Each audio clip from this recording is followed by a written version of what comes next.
History may remember Aileen Wuornos as a cold-blooded serial killer, but it forgets the dark detail that started her terrifying path of destruction, a life marked by violence, abuse, and desperation. Aileen Wuornos' tragic story is filled with violence, abuse, and psychological trauma, culminating in a series of murders that shocked the nation.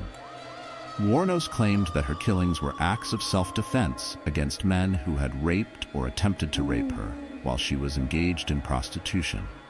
But her shifting stories and the nature of the murders made her case complex and controversial.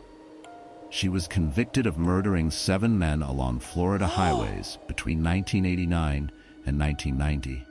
And although her troubled upbringing and mental health were often discussed, they did not prevent her from being sentenced to death. Wuornos became one of the few female serial killers to gain widespread attention, with her life later being depicted in the film Monster, 2003, in which Charlize Theron earned an Academy Award for her portrayal of Wuornos. Aileen's early life was marked by extreme hardship. Born to a teenage mother, she never met her father, who was imprisoned for child rape and later committed suicide. Abandoned by her mother, she and her brother were raised by their alcoholic grandparents. Wuornos experienced severe abuse, including sexual assault by her grandfather and other men, which shaped her troubled adulthood. By her teenage years, she was homeless, engaging in sex work to survive. Her criminal history began early, including arrests for disorderly conduct, robbery, and assault. Her first known victim, Richard Mallory, was a man with a checkered past of his own, an electronics store owner whose history of sexual violence blurred the line between victim and predator.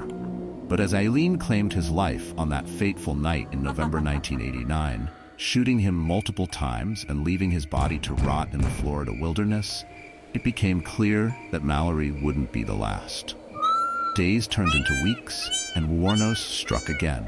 David Spears, a 43-year-old construction worker, was next. His body was found discarded, naked, riddled with bullet wounds along Route 19.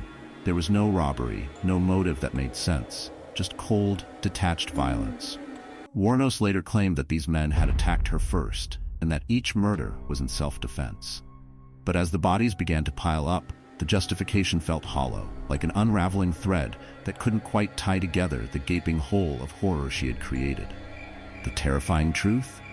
The line between victim and predator grows ever blurrier, and the mystery remains. Who was Aileen Wuornos? A villain or a product of the horrors she endured?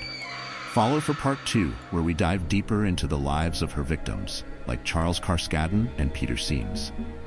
Comment below, do you believe Aileen was a victim of circumstance or a calculated murderer?